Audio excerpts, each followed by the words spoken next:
Hey you guys, what's up? Welcome back to my channel. Today, we are joined by my mamacita. This is my mom, Lisa. Hi, folks. She is on 3 pillows because, as many of you know, I am the giant of the family. My mom is 5 feet, and I'm almost 5'7". So to make us the same height, I have to slouch, and she's on like a booster seat, okay? So for today's video, I thought that it would be fun to ask you guys on Instagram some questions. No, you guys are gonna ask my mom questions. So you guys sent in some questions for my mama, and she's gonna answer them to the best of her ability. This is a little scary. How do you feel about it? Yeah. I'm nervous. There's a couple in here that I'm like, I wish we would have talked about this beforehand, like what's appropriate. I said, are we doing a prequel? And you said on the fly. Okay, but listen. Let's keep it PG. People, when I say that I was like pretty crazy and like I was a party girl and stuff, people are like, you're probably just being really hard on yourself. And I'm like, I don't know how to tell you. I'm probably downplaying it. A little bit. Okay, so the first question, there's one person who asked like 10 questions, and I appreciate that because they're all very thoughtful. But the first question is, what's your favorite thing about Alyssa? Her energy, I think. Really? Yeah, I mean, she's exhausting, don't get me wrong. But it's infectious, right? Aww. Like this smile and this energy and this good vibe that she puts out, even when she's feeling shitty, even when her back hurts, even when whatever, like she just always puts out this terrific vibe. I'm gonna cry. It's, well, That's the first question. It's just really hard not to be infected by it. Like even if you're in a shitty mood, can I say that? Yes, you can swear on my channel. You can't help but smile when she walks in the room because she's just, yeah, it's contagious. Oh, that's very sweet. Thank you. When she says, like, it's exhausting. There was one time in particular that I remember. We were in Disneyland, well, in Anaheim, and my brother and my mom were just like, so we had been walking all day at Disneyland, and then I wanted to go down to the arcade and play the dance machine, and my mom's like, how? She would go down for an hour. Like, I just loaded up on quarters because her brother and I, we would be in bed with shin splints, and she'd be like, Barty! We'd be like, go. I've been telling my mom recently I'm scared to have kids because I remember how much energy as I had as a kid, and I was like, well, like, why can't you? And I'm like, I don't have that energy now. I don't have energy for a little me. I can't live up to this. Well, you had like 2 or 3 sets of friends because you would exhaust your friends and you'd have to move on to the new group while the last group recouped. Did I really? Yeah, no, honestly. Yeah. Well, kudos to Sam then for keeping up with me. Mostly in later elementary school, but definitely through middle school, you would exhaust everybody. Yeah, middle school I did have a lot of energy. I remember that. Yeah, because it was rollerblading and running and... This is like the first question and we're like taking 10 minutes. On the podcast, Sam was saying that I'm more confrontational and people are like, I don't see it. Okay, you called me from New York because your plane got canceled and you were through security and it was impossible to get back out. Do you remember that? Yes. And you're walking along and you're talking to me about trying to get out of security and some guy was reaming out some employee. Oh yeah, the and taxi person. And you run up to... I can hear you because you're always in heels, right? Sir, it's not her fault. Sir, you need to calm down. And all I can hear is Taylor Swift. You need to calm down. And you're still on the phone with me. Sir. I did. I called that guy out. And he actually apologized. This is the thing. Yes. Good. If I see an injustice, okay, I will be there for you. My dogs are barking. Oh, it's a baby girl. It's a baby girl. Should we let them in? Well, they won't stop. Oh, you guys. Hi. Do you want to say hi? You want to be on the podcast? Oh, crap. Ooh. This is my channel. This isn't the podcast. Oh, sorry. And she's a little over 5 months. This is her sister, Lucy. Hi, Lucy. Hi, Lucy. Oh, thank you for the kisses. This is the barker. What life lesson has Alyssa taught you and proudest mom moment? Those are 2 questions. Okay, what life lesson have you taught me? Or have I taught you, sorry. You have more courage than you think you do. Oh.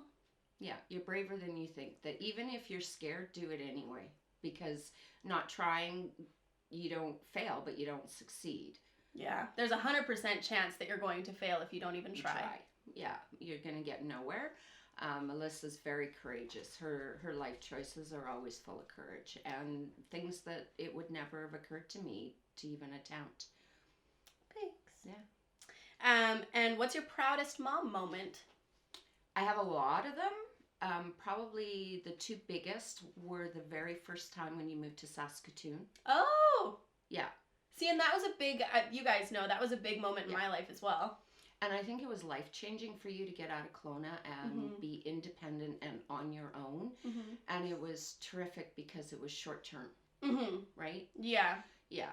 So that one. And then I think when you moved to Vancouver to be with Sam. Oh, really? Yeah, because I think that was a terrific choice. And you were battling a lot of preconceived notions about what your life ought to look like and what you wanted it to look like. Yeah. That's true. And that took a lot of courage to just take that leap of faith. It did. Yeah. It takes a lot of courage every day, let me tell you. What's the biggest change that you've seen in Alyssa since she's evolved into... Thank you for saying this. What's the biggest change that you've seen in Alyssa since she's evolved into a successful adult? This calm Alyssa. This is lovely. I know what she's getting at, but I don't think you guys know what she's getting at. So you can elaborate. Well, I mean, you were just angry a lot, Mm-hmm. and she's not. Yeah. She's whatever, I'll call them demons, but you're taming them. Yeah, I had a lot of, I wouldn't say, okay, so angry, like, in specific areas of my life. Like, I was still, like, people at work would call me bubbly, and my friends would call me bubbly and stuff, but I had a lot of, like, underneath, like, anger and, what's that word? Bitterness. Bitter. Yeah. I was, like, bitter. Yeah. One of my teachers in school said that I had a chip on my shoulder, which I think is, like, very accurate. And, through therapy and mindfulness, I do feel like I've, especially in the last year. Yeah. The last year has been, like, a big trajectory of growth for me emotionally, I would say. I agree. Well, that's nice. Ooh, a little snot just came out of my nose. Good thing you can edit that. Yeah. I'm going to leave it in now. What is your favorite memory of Alyssa growing up?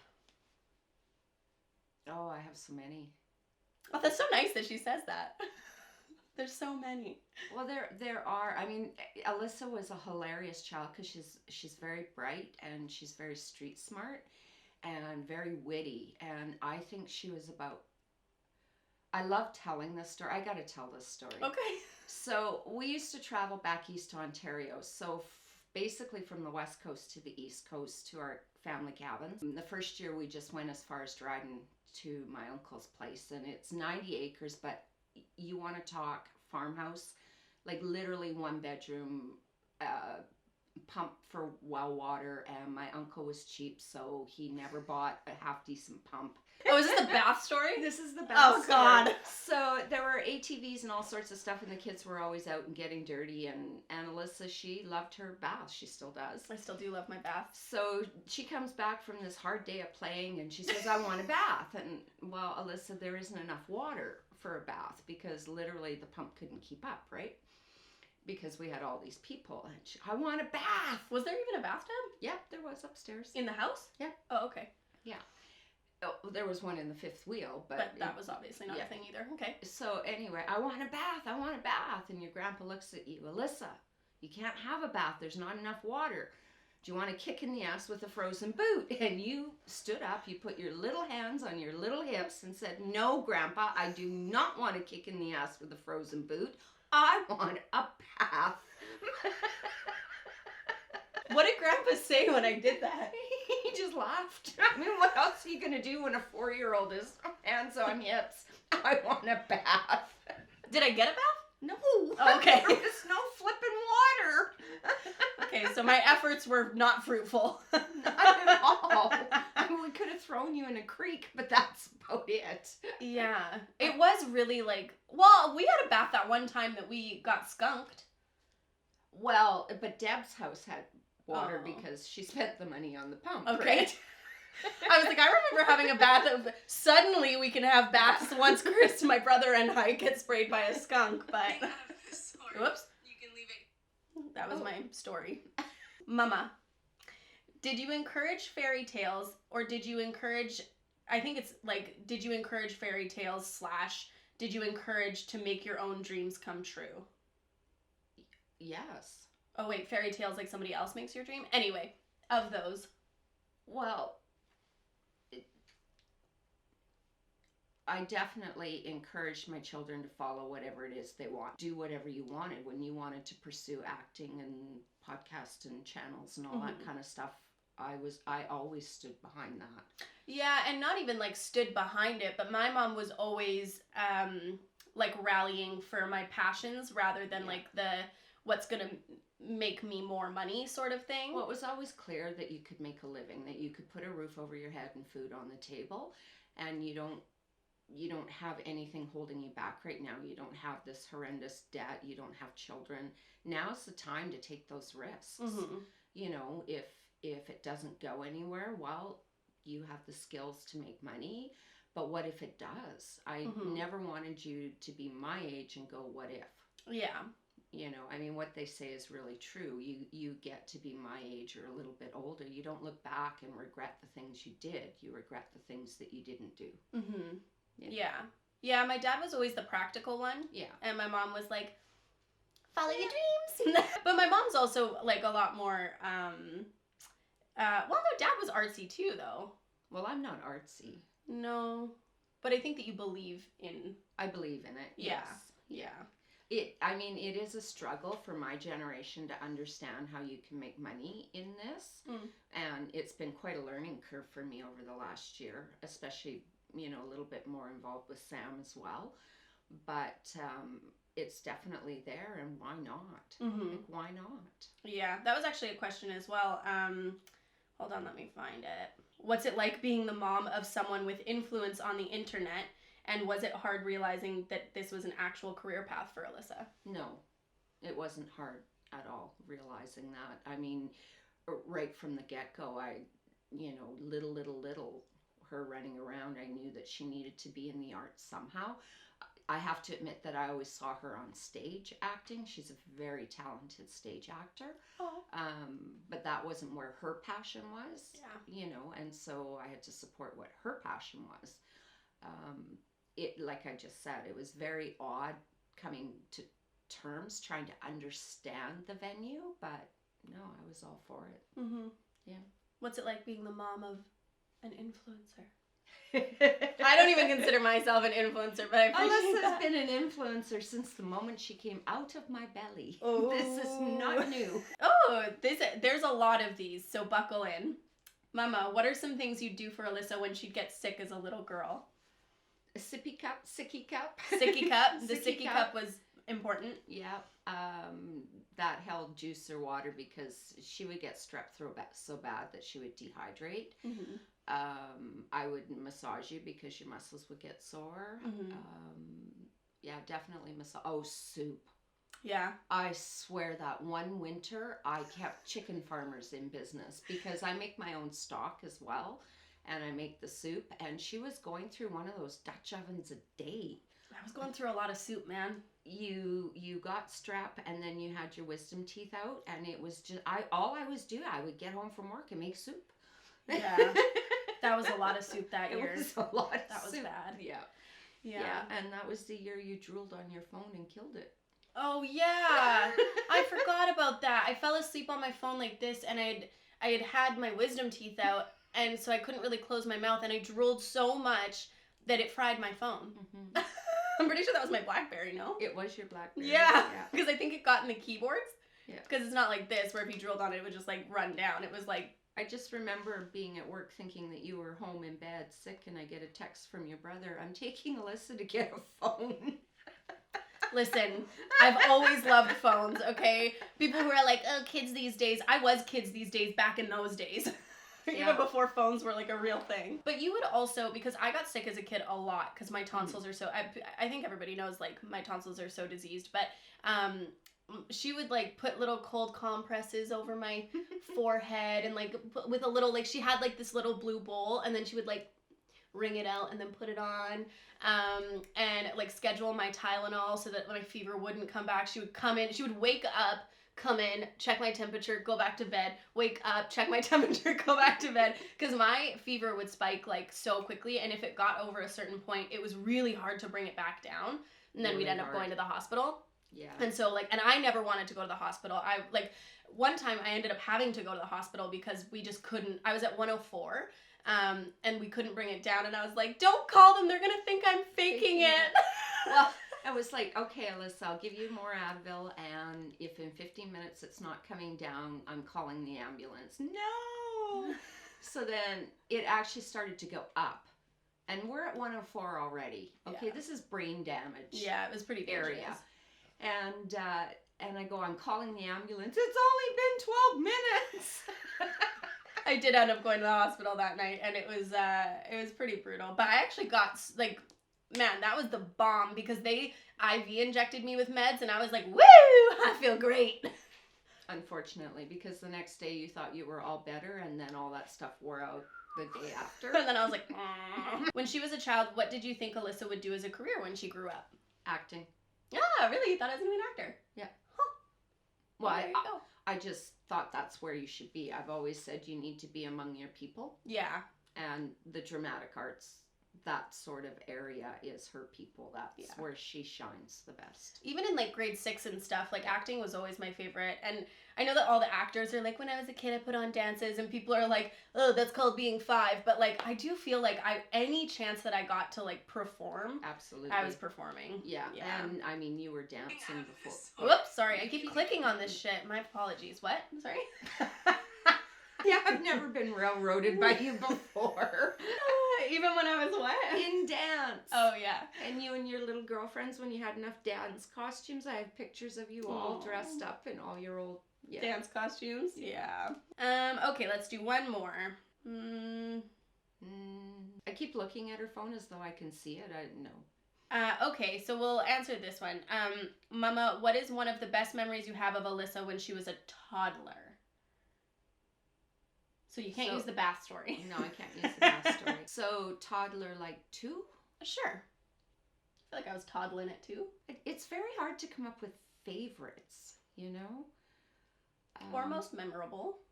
Well, my most memorable is the one I told at Christmas dinner last night. You crawling underneath the table to flick the latch on the gate. Sure. So her brother is they're night and day. They are 180. They are not the same in any way whatsoever. Night and day. And we had a gate to get out of the backyard, and you had to reach over the gate to pull the latch. So Chris's idea was to get bricks so that he could build himself a step so he could reach over the gate. Alyssa surveyed the situation, realized she could crawl under a table, reach her hand through the slats in the veranda, and flick the gate. So she crawled under, flicked the gate, ran around, and ran out. And there's her brother lugging bricks. But she was way more verbal, and Chris was, and that's the way it is with boys and girls anyway. Boys do their physical skills first before they do their verbal, and girls typically go the other way. No, I didn't know that. Yeah. Well, there you go. Yeah. I was like, D. How can I do this the best possible? I was figuring out best practices even in my childhood. Absolutely. Okay. Yep. Yeah. Something they taught us at Cactus. You know, he's 3 years older, and so he could do stuff, and you were always trying to prove that you could do what he did. So you were always bruised and bumped, and oh my goodness, I mean, you had bruises everywhere because you weren't quite physically as able. You know, the worst, well, one of the worst was when you decided you could jump off the couch like he did, and you twisted your ankle. Oh. Yeah. Oh, I actually, hold on, I'll tell the story really quick. I remember we were at, like a middle school, we were going sledding, and Chris is my brother, and he had created, like, this little, like, snow buffer over top of, this wooden piece that, okay, so there's the hill here, and then there was, like, a wooden, like, surround for, like, a sandbox, but he had created, like, a ramp so that you could go all the way down the hill on the ramp into the sandbox, but my brain didn't work that way because I was a bit younger, or maybe my brain just doesn't work that way, and I saw him doing this, and I was like, that looks fun, but he was using his little luge slide, and so I just did it where I was standing, not realizing that he had created this little like buffer, and I went straight down the hill, and my tailbone right on the wood, and I was like, well, the things that your brother made you do, though. I get home from work and he's rolling her down the hill in a garbage can. I think that was during the Steve-O era. And they both look at me and go, but she's wearing a helmet. Okay, safety first. Do not roll your sister down the hill in a garbage can. Yeah, I participated in some interesting activities. Absolutely. Somehow, here I am. Here she is. Well, thank you very much, Mom, for being on my welcome. channel. And thanks to you guys for asking all those questions. They were really sweet questions. They were. Yeah. Oh, they're a very sweet girl. Oh, stop. All right, you guys, I will see you on Monday or Friday. I don't know when this is going live, so I'll see you next time.